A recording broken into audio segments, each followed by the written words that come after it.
for? Christmas, come check out my wish list. All right, and there's Jordan. I'm gonna change Harry's name. Let's go with something festive. You are not Harry. But it's fun, trolling him and whatnot. How many beverages do you have this morning, Jen? Just the standard two. Just the standard two, Bianca. Coffee and water, and I'm going to save my energy drink for a little treat in an hour or two. A treat, a pick-me-up. I really shouldn't be. So my standard is like 2 cups of coffee and 1 energy drink. And I'm like, that's a little excessive, right?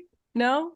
A little, considering I had like a Diet Coke and a latte yesterday and couldn't sleep. Oh, yeah. Hey, Scott, how are you? I'm great. How are y'all? Good. I love that shirt. Me too. Thank you. It's a Target special. Nice.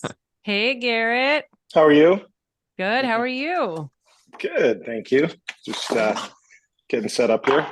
All right. Well, today on BeerNet Radio, I'd like to welcome Craft Ohana founder and CEO Garrett Marrero, along with Ohana president and COO Scott Metzger, to talk about trends, but more importantly, how Maui is doing, and the latest with the Kupu project and all of those things. So welcome, gentlemen. Thank you. Thanks for having us. Hard to know where to start, but I think we talked in August last, right after the tragic wildfires, and you guys were literally, all hands on deck trying to help the area recover. Can you just bring us up to speed on how recovery efforts have progressed over there in the months since? Yeah, I would say, I think the reality of how long it's going to be to recover is really starting to set in. I think the initial chaos that was the A, what's happening, B, where are we going to stay, C, is there food, all of the kind of, reasonable and not so reasonable fears, certainly were running rampant at that time. But now it's holy shit, it's going to be years before we even get in the dirt to start building homes. And that realization, unfortunately, it took a lot of time for people to realize that. I think even last time we spoke, I criticized government for taking time to grieve, and that was only going to lead to more mental health and more instability and a loss of hope, because the faster we see actual improvement, the better things will be for the community. And so the good news is cleanup is moving along, but, it's not to a point where lots are ready to start building on or anything like that right now. There are a lot of proposals for new programs to rehouse displaced families and impacted families. So getting out of the hotels, I think, is critical. I think all of us travel a lot, and, getting out of a hotel and into your house or into a condo is always nice. There's having a sink, having a, laundry, basic, I think, necessities that you don't have in a hotel. A kitchen to, cook a meal with the family and not have to eat out all the time, right? Those types of things. So there is a plan to do that. It's just not fully fleshed out yet, but it's starting to happen. And I think we need to do that in order to get back to tourism. The fair amount of your staff still in hotels? Yeah, we have a good amount.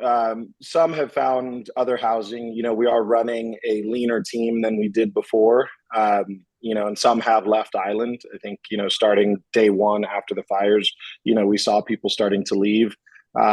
As the hotels come to an end, we are seeing more people migrate out of Hawaii, just due to the cost of living, the shortage in housing. I think people that jumped on it quickly and realized, hey, this hotel thing's not going to last forever, I better go find a place. Those families are certainly doing better now than the ones that didn't react quickly, because there was a limited housing before. We had that issue before the fires, So, both on our team and others, we're hearing about a lot leaving. The good news is, though, that the jobs that are available on the West Side, we are starting to see people return to the workforce, but not in mass. It's not quite there yet. So tourism is still, I mean, could you put a number on, percentage of tourism versus normal in West Maui, even beyond Maui? Yeah, I think overall tourism's down from prior year. Part of that though is the economy where we're dealing with coming off of record inflation. Depending on how you slice and dice the polls. Coming off of that, we're talking about extremely high cost to travel, and we are starting to see the airlines offer big discounts. I think Southwest announced $39 fares from the West Coast. Alaska and Hawaiian announced a merger, and I think that both of them have fares around $100. Scott could comment on that. He booked his travel through March because its fares were so good. But tourism, I would ballpark, if you aggregate the island, I would say we're off probably 40% in tourism, 35 to 40. If you look at West Maui, we're probably off 60+%, easily 65. And then if you look at a state overall, I don't have that number, but it certainly softened. You have a yen that is really weak, and then you have our high costs of travel and vacation, and those two things are amounting to just less tourism overall. And you guys used your tasting room, right, in your brewery and some of your restaurants as like a emergency command center for donations and all of that. So how long did that last? I would say Kihei was kind of ground zero for that because it was outside of our other locations on Maui are West Maui. So where Ka'anapali was kind of like an emergency kitchen where we were just feeding people for free before there was even government involvement. It did take government a bit to mobilize to get to a point where they were actually contributing. If you look at Kihei, that was kind of like everybody else in the rest of Maui and beyond could ship stuff or bring stuff to the brewery. And so that was ground zero for kind of aggregating supplies. And then we would run missions by truck or by air over to the west side. And that lasted for, I'd say, a good 3 to 4 weeks. Scott, what do you think? Yeah, that's about right. And, getting a flood of donations in from folks around the country, donating supplies, and, Garrett and his colleagues on the island did a really fantastic job of mobilizing and putting together, delivery efforts to get those supplies to the west side.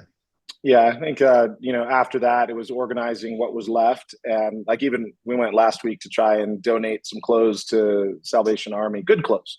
And they're like, yeah, we're not taking donations right now. We're full up. So, I think we're in a good place on that level. I've never seen so many diapers in my life, but I also learned that babies go through a lot of diapers, not having children.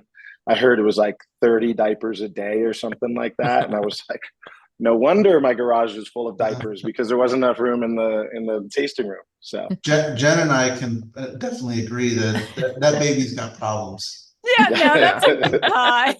Yeah. Jordan 30 too. is- Jordan's going through that right now. Yeah, 30 is a stretch, but it is an awful lot. So yeah.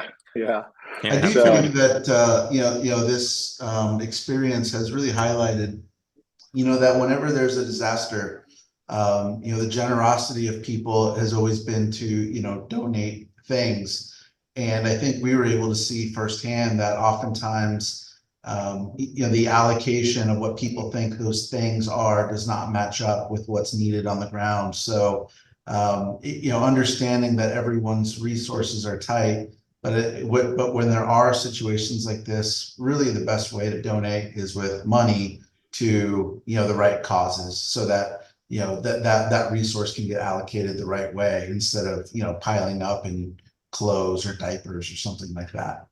That's a great point. Yeah, because shipping to Hawaii was not cheap, and we had people. Fortunately, Cami had set up a Amazon list, where people just pick stuff and ship it. So you had a lot of Amazon Prime. We had so many packages coming in that the post office called us, and we literally had like Hell's Angels over from Oahu, that some friends that I know from years back that flew over, rented a truck, and all they did is run packages back and forth from the post office for us and help us unpack and organize. And it was pretty crazy to see like bikers wearing their leather vests, like, unpacking diapers. It was pretty cool. Great picture. Yeah. But yeah, I the dollar is the most efficient way to support charity for sure. But it has to be the right charities, right? You can't, it's these massive charities that are running 40% OPEX. You got to get the dollar to the people. And that's something that we've made an effort to do. You mentioned that Hell's Angels, and I know you've seen help from near and far over the past several months.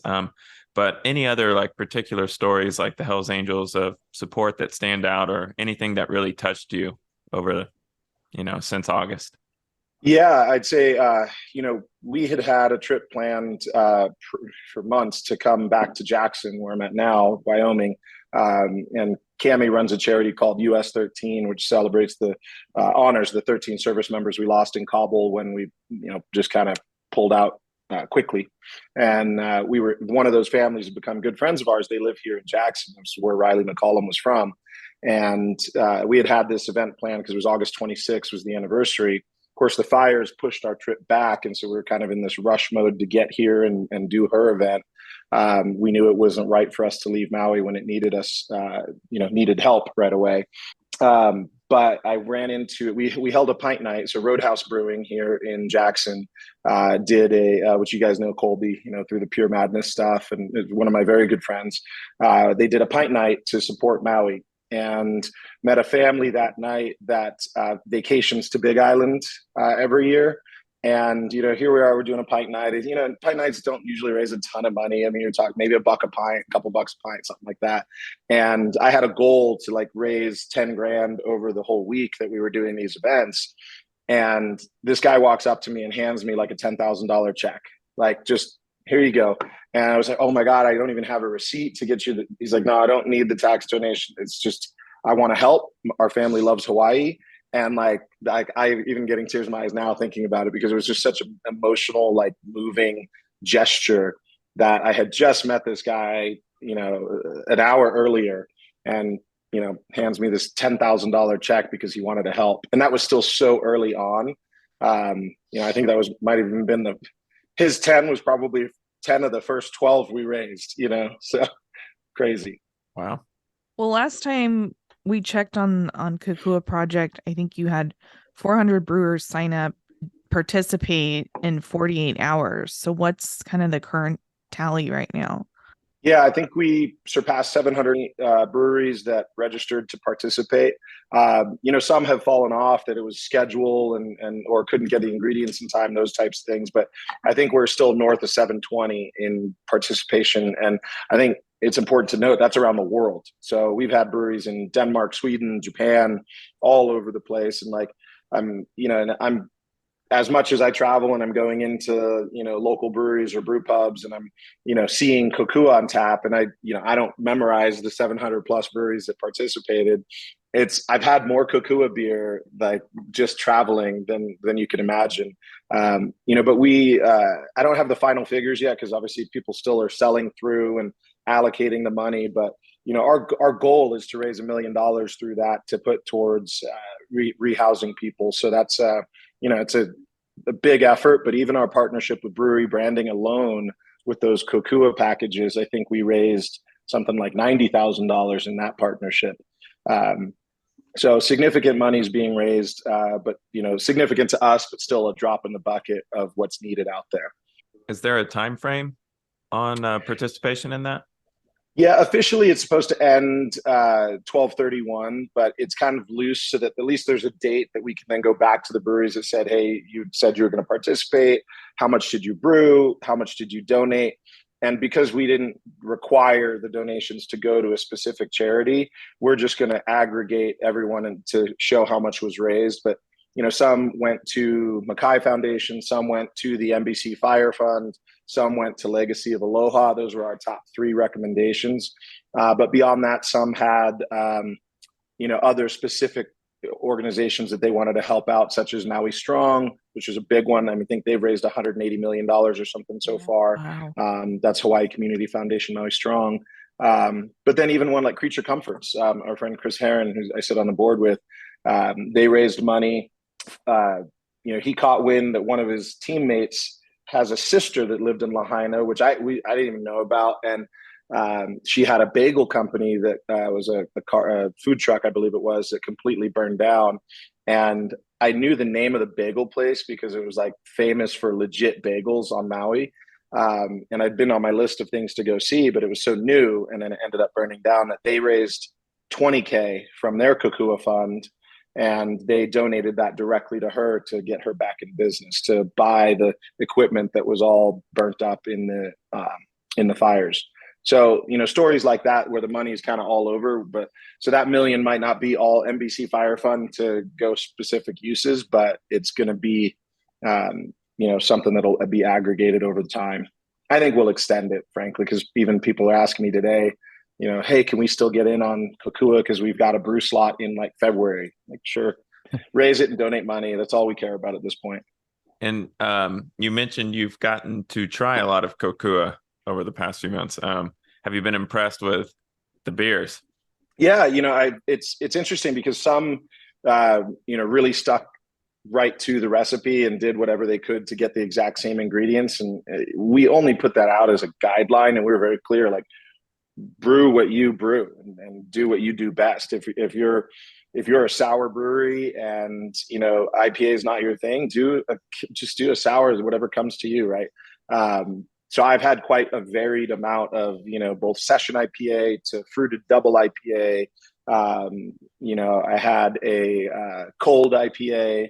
I've had all these different versions, but it's really it's cool because these are interpretations of a recipe, right? And it's just fun to see what breweries can do on their own. Like, hey, I wasn't able to get Waimea hops, so we substituted this and this instead. And it's just fun to see the support, and to for everybody to come together, and we can continue to geek out over beer, but for a good cause.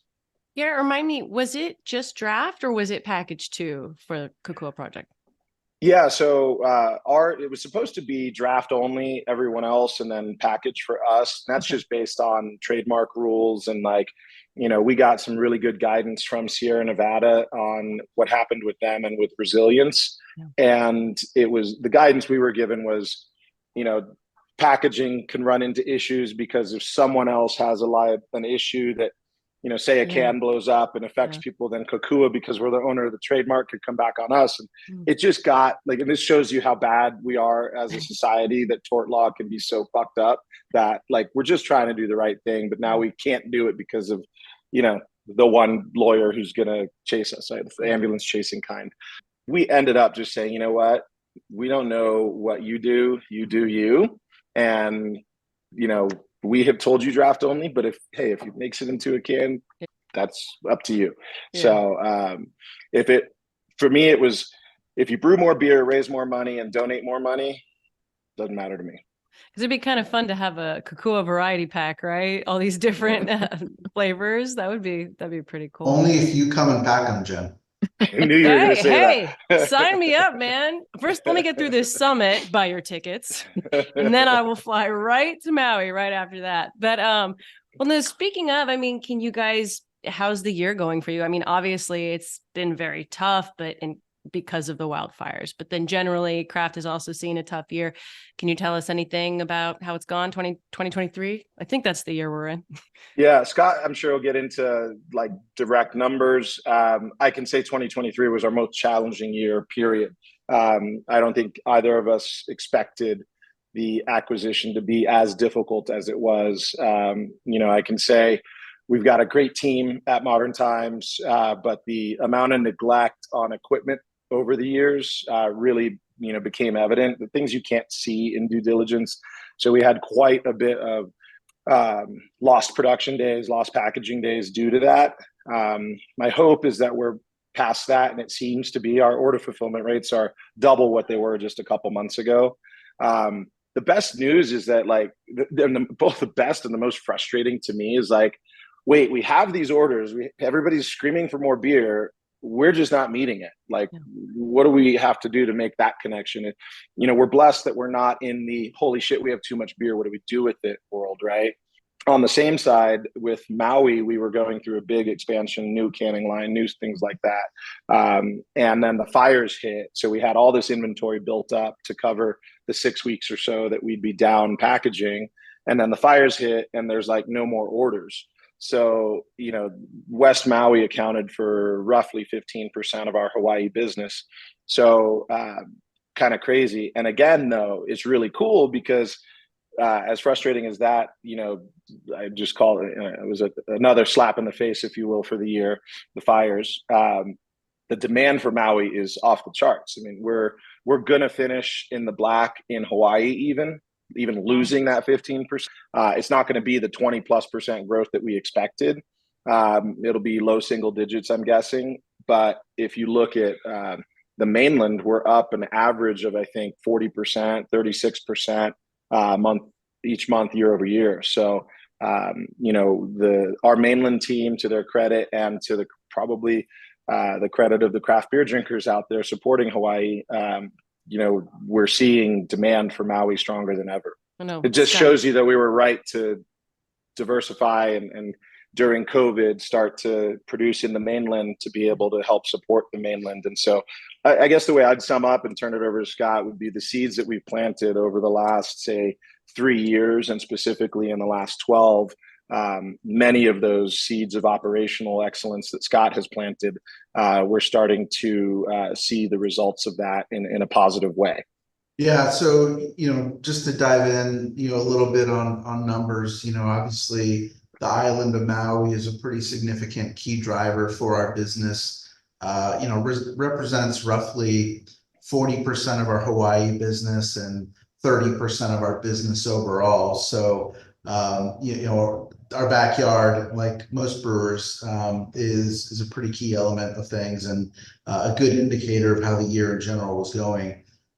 We are outperforming what I expected we'd see in Maui after the fires. The West Maui Mountains, or West Maui zip code on the other side of the mountains, like Garrett mentioned, represents about 15% of our business in Hawaii. So, I was expecting Hawaii to be down around 15%. I didn't know what to expect, but we were relatively flat in November. And outpacing where we thought we'd be. So that's the great sign. And, like Garrett said, the mainland has just become a really good, unstoppable force with a lot of positive momentum.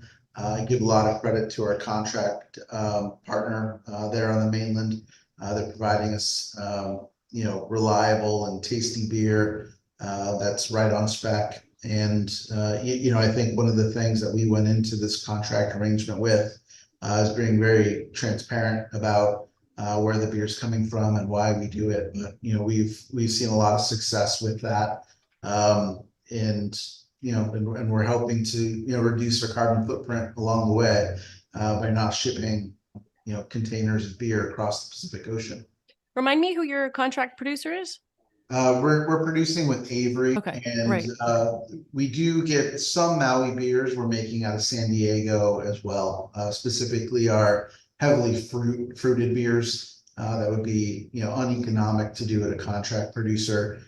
Thankfully, we've got a facility that with a little bit of spare capacity, definitely not enough capacity to fit all of Maui into. Otherwise, we'd be thinking of that, but yeah, it's been we've had some positive momentum in the last couple of months in the rebound after the fire. Hopefully, we can continue that strong into 2024. No indication that we shouldn't be able to. Not go knock on every piece of wood I can find for the rest of the day, though, to make sure there's no more unexpected surprises. Oh gosh, yeah. Any highlights for 24 that you could share at this point? Yeah, we actually have quite a few innovations hitting the market in 2024. The first being we're adding a really delicious low session to our main year-round portfolio called the Hawaii Life. It's a 4.2%, pretty assertively hopped for a session beer, but definitely not overpowering, not going to be confused with an IPA. And we're doing our first foray into a new pack size on that. So in addition to your standard 6-packs, we're also going to a 12-ounce 15-pack So that'll be a fun experience for us. We also have 19.2s hitting the market for the first time. We're excited about that. On our Beyond Beer side of things, we are rolling out our first hard tea. And also a harder seltzer. Those two will be Hawaii only to start. We'll see how we go, but the tea market is pretty robust here in Hawaii, with really only one supplier dominating that segment, and I'm sure everyone can probably figure that out.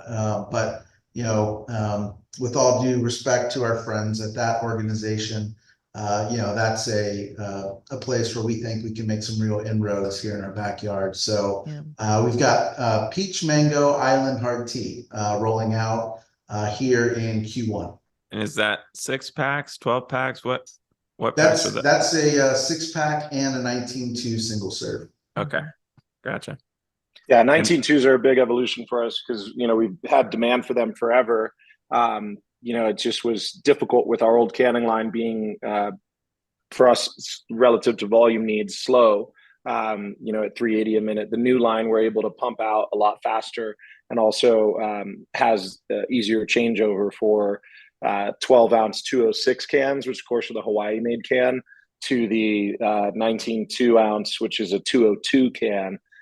So same diameter as stovepipe, but 211. But the end in Hawaii for the 12-ounce cans is bigger than the end on the 202s that come from the mainland. So it was a fairly significant change out. It's not simply a height adjustment, but it's easier on this new line than it would have been in the past.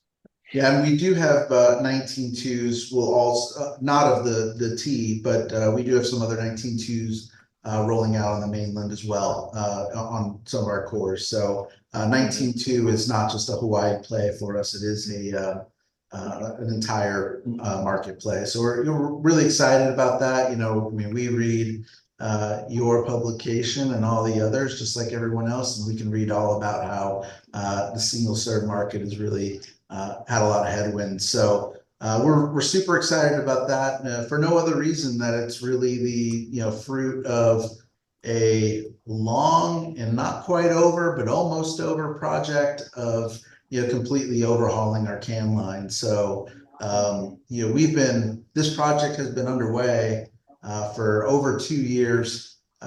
We still have some final tweaks to it, but it's been a long, hard project, and thanks to our team, we've been able to mostly accomplish it. We have a little bit of bugs to work out, but when you completely overhaul such an important fabric of our business, it's a pretty monumental undertaking. So hopefully projects are in the rear view once we turn the calendar to 2024, and we can really focus on execution and being a great supplier for our wholesale partners. Yeah, I'd add the High Life, as we affectionately call it, the Hawaii life publicly, given that Miller Coors loves to what do you call it? Culturally appropriate our state abbreviation. That our 6-pack cost is their 30-pack cost, but we're going to confuse everybody. So yeah, I digress, but that's just over 4% American light lager, uber hopped, but in just super crushable and refreshing. And it is also just over 100 calories per 12 ounce. So it is aimed at the BFY light beer category, but without sacrificing, what is good about craft in terms of not leaving anyone wanting for flavor. So we're really excited about that. And then I think too, mentioning the for years it's been like, oh, if there's no ridges at the top, it's not made in Hawaii.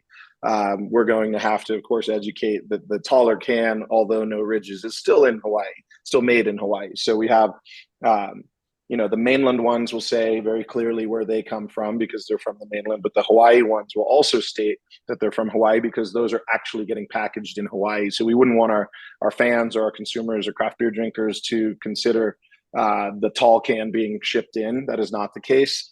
We leave that to the other guys. There's still plenty of cans that are 12 ounce with no ridges, if you know what I mean. Given the vast majority of our competitor at Kona is still produced in the mainland and shipped to Hawaii, despite the marketing. And there's one other innovation that I'd be remiss to not talk about, and that is an addition to our Kupu Spirits RTD line. For a long time, we've had a certain lineup, and we're revamping that a little bit and adding a Maui to that. So that should be really exciting. That also will start Hawaii only, but as soon as we can build up a little momentum and garner enough interest to fill up a container, we'll get that on the water over to the mainland as well. And hopefully there's enough demand that we could even look at production solutions on the mainland as well. Of course, we love to spread the aloha we produce here, but sustainability and economics are high on our mind. So to kind of Garrett's point, I think people can be rest assured that the last thing I'm looking to do is have liquid travel over the Pacific Ocean. Yeah. And in some ways that alone is the defender of keeping Hawaii products in Hawaii and keeping mainland products on the mainland. Yeah. I'm curious. Oh, go ahead. Sorry. No, good. You said you were curious, because I was going to switch to kind of other plans like F&B locations, that kind of stuff. But I'll let you go. Yeah, no, we definitely want to hear about that. I'm just curious how big Kupu has gotten of your overall. I would assume it's still a relatively small portion compared to the beer, but obviously probably growing at a pretty healthy clip. Yeah, it is. It remains pretty small.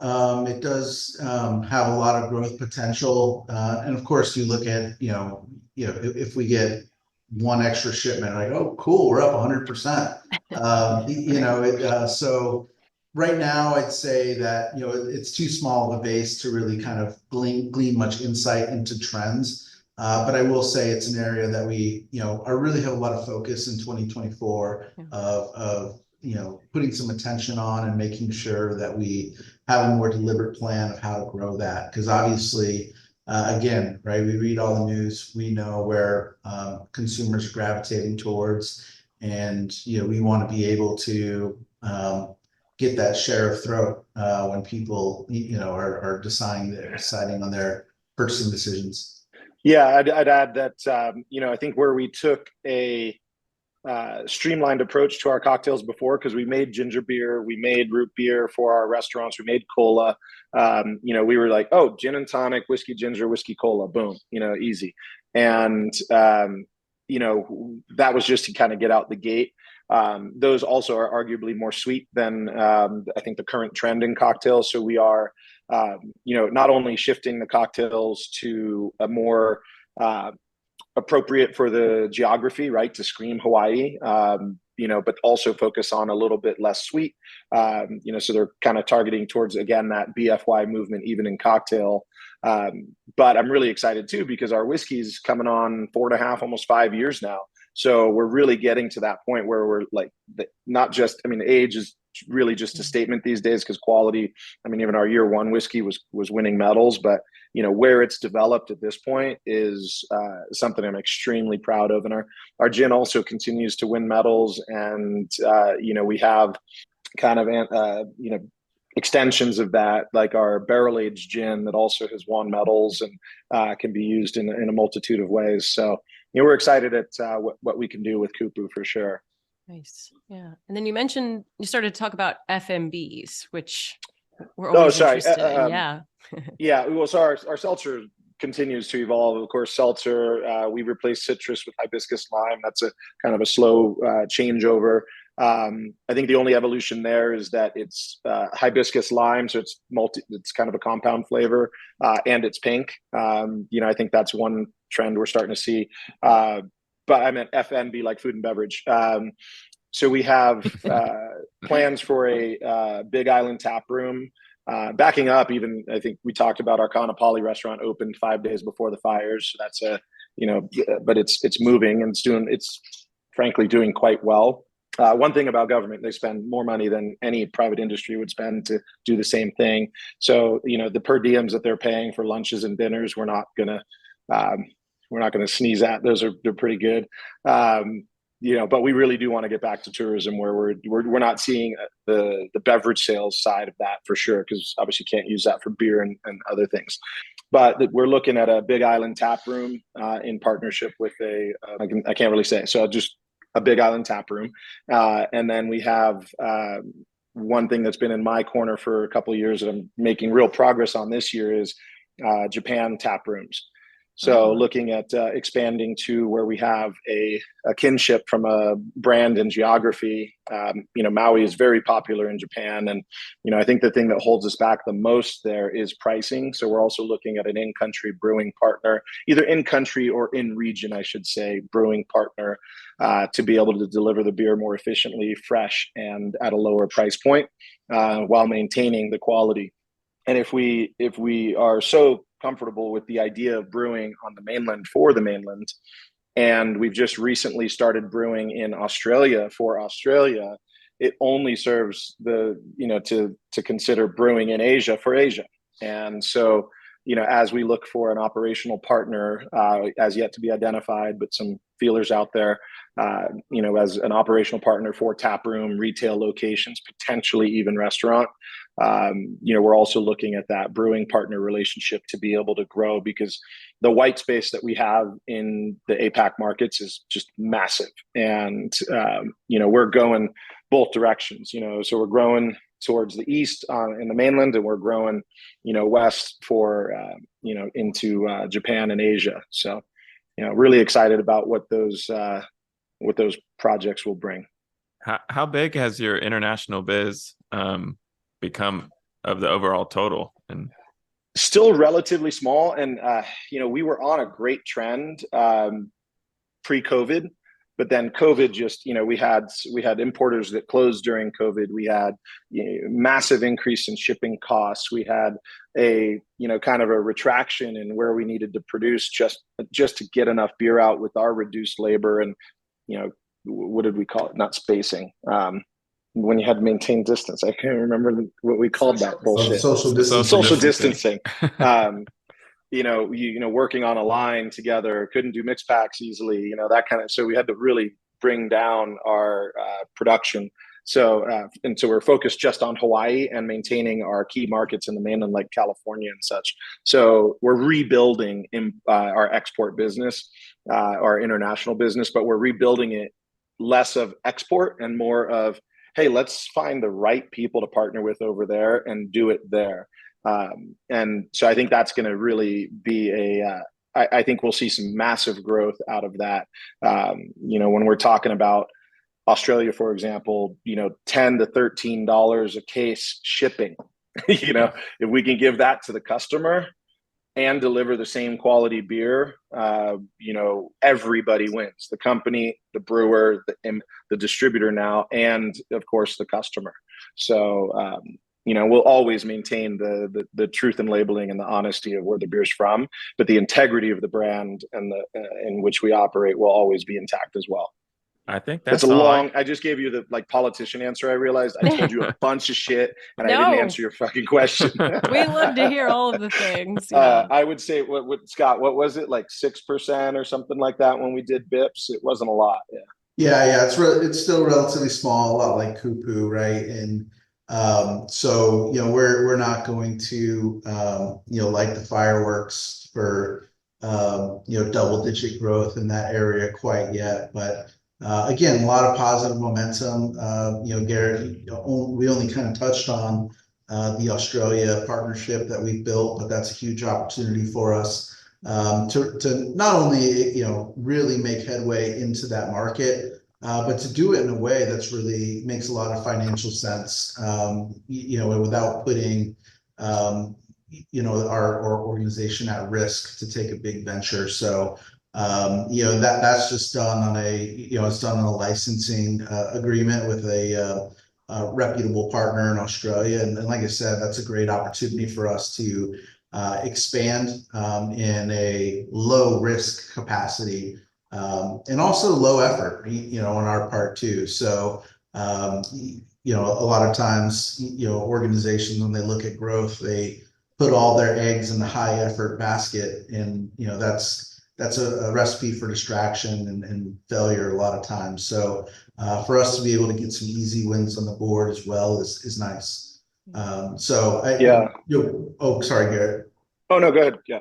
Well, I was going to say, an innovation I'm working on, and we got a lot of smart people here, so I want to get their feedback. I'm really interested in, the White Claw NA, and I'm thinking, like, can we make an unflavored still version, and maybe put it in plastic bottles and target like that. Yeah. $12.99 4-pack price point. I'm thinking might be the approach. So look for Seltzer Natural coming soon. Seltzer Natural. Yeah. Yes. What are you saying, Scott? 2024 will be an interesting year. Oh, without a doubt. Yeah, I think the only thing I was going to say is too, and you may have seen some teasers. Trent may have shared them with you because it's not public facing yet. But the Epic Swim Maui is a project that we're participating in. I think actually, to Trent and the marketing team's credit, we've actually really leveled up. We were NCAA Maui Invitational sponsors again. Well, for the first time in like 5 or 6 years.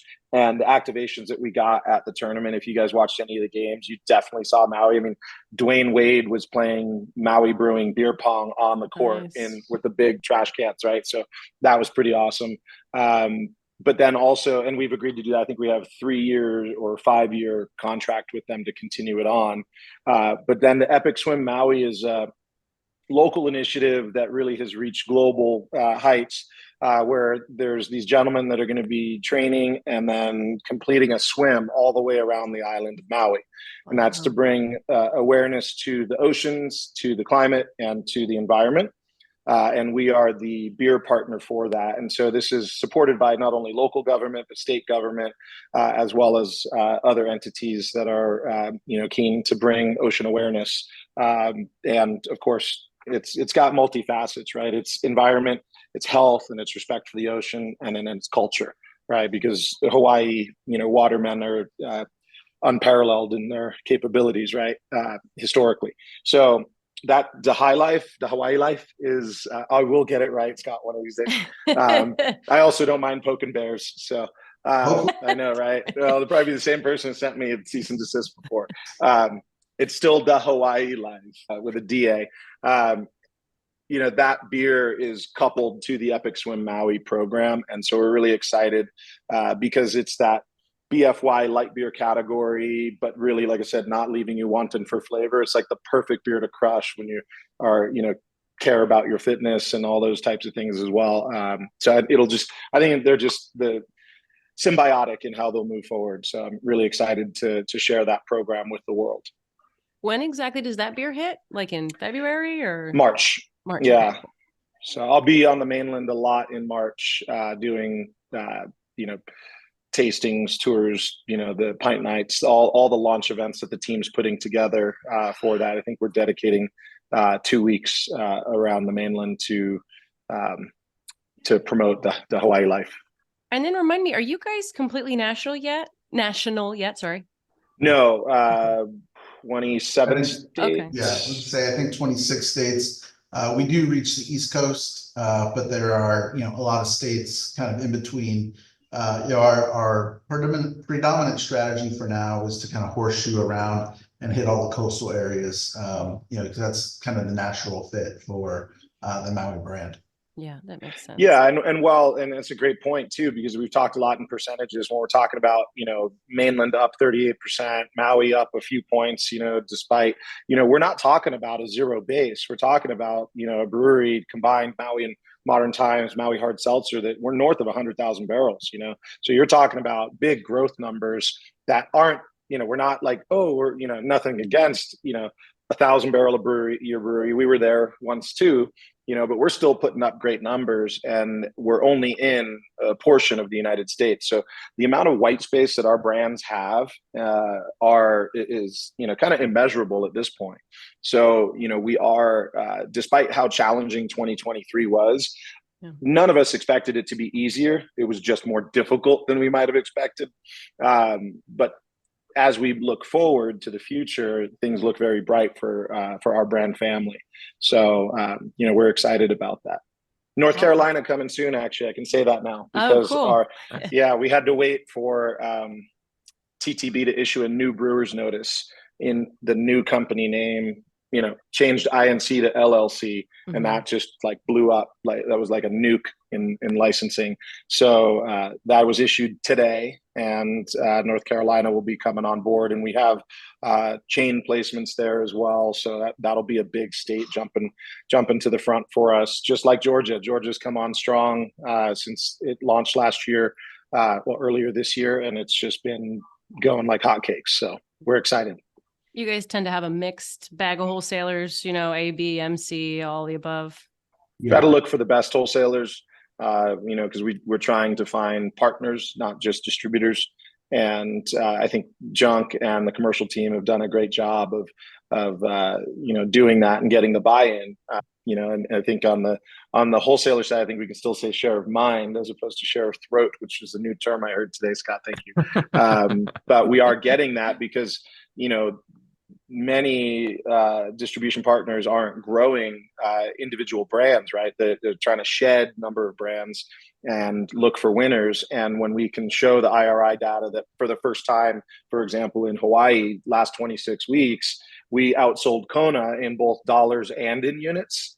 That tells Reyes, who took over Paradise and Island Distributing, is like, hey, these are where we want to put our horses, our money behind to be able to grow that brand even further and keep that momentum.